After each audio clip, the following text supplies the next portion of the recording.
Hello everyone, it's Wulf here again. Today we're going to talk about VST plugins. VST plugins are probably one of my favorite things to ever exist because they're so useful for making music. You can think of it like a small piece of software that does the job of an individual effect unit or an individual instrument. VST stands for Virtual Studio Technology. It was invented by Steinberg Media Technologies in 1996. Steinberg originally invented this format to use with the program Cubase, which is a digital audio workstation, also known as a DAW, that came out in the 90s. It was sometime later on that they added support for MIDI messages, which also became the start of the VST-I, which is the Virtual Studio Technologies instrument. It's different than the regular VST. VST by itself usually just refers to an effect plugin, whereas a VST-I specifically refers to an instrument.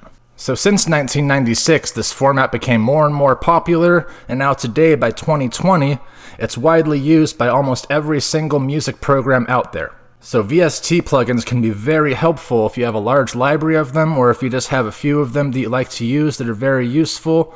They can cross over no matter what audio program you're working in. All of your effects and the instruments that you use in the VST format will remain the same across all of your projects.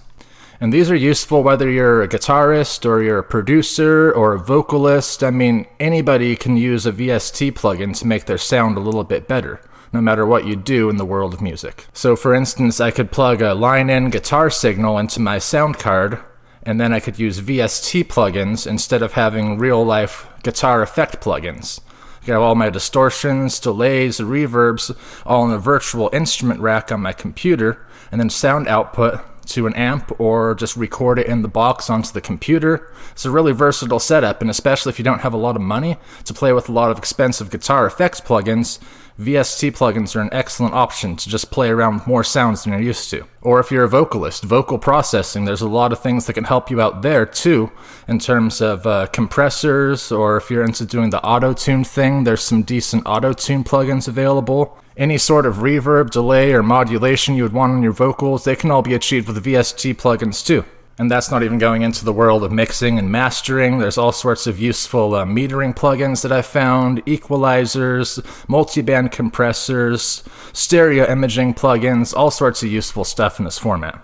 So basically what I'm trying to get at here is if you can think of an audio effect, there's probably a VST plugin for it.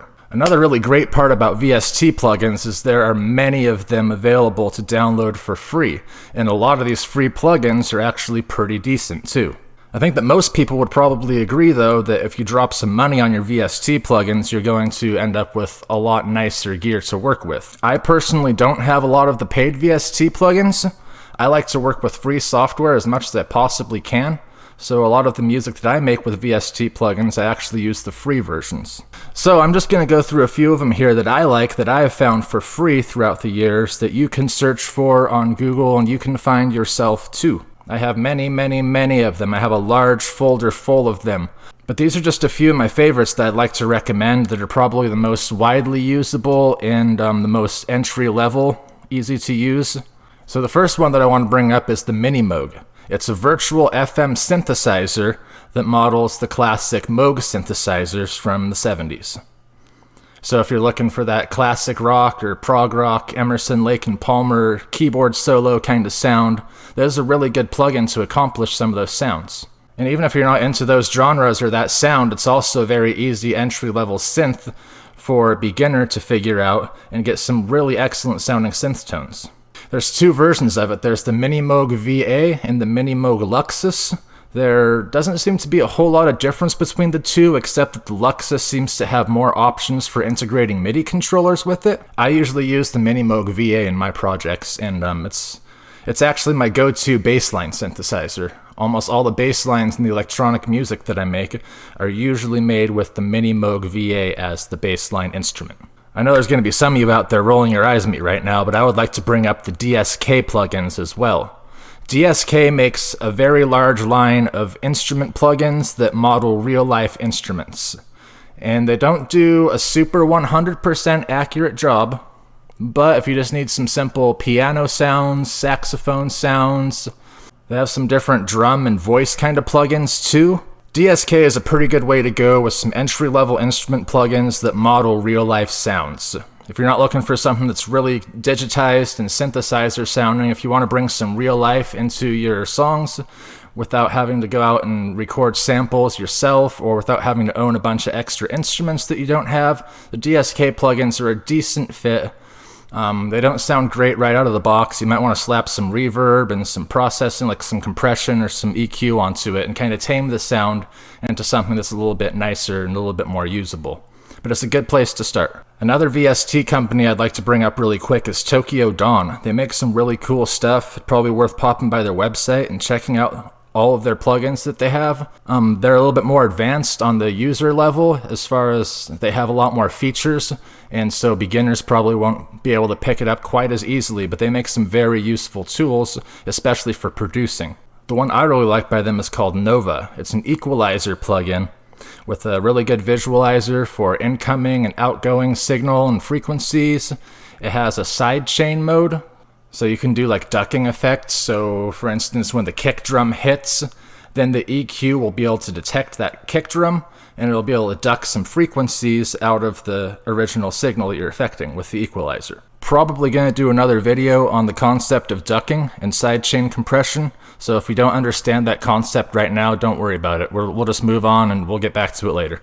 I was going to shout out Tweakbench as another great source for free VST plugins, but now that I go back and look, it actually looks like all of their plugins cost $1 each. But I would say that would be $1 very well spent for any one of their instrument or effects plugins.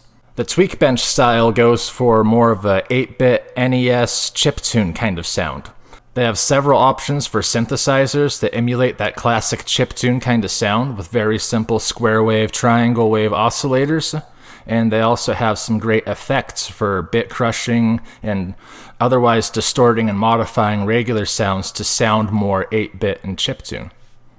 As far as VST plugins that you have to pay for go, I don't really have a lot of experience in that matter. As I mentioned earlier, it's kind of my challenge mode to myself to try to make the music that I do with spending the least amount of money possible. And that means that I use a lot of free software and a lot of free VST plugins to make my music. But from the information that I gather out there, the Waves plugins are a great place to start for good VST effects that are maybe a little bit more high budget, but also very high performance, and a lot of producers use them out there, so you could say they're something like industry standard at this point. There are definitely some advantages to using paid VST plugins instead of free ones. They're generally a lot less buggy, a lot more compatible with every different computer and operating system. There's a lot better support. If something goes wrong, there's usually a better community to help you out online. A lot of these free plugins that I use are very outdated by several years at this point, so if I want to try to get help or even like a user manual or any sort of guidance, some of these I'm just completely lost.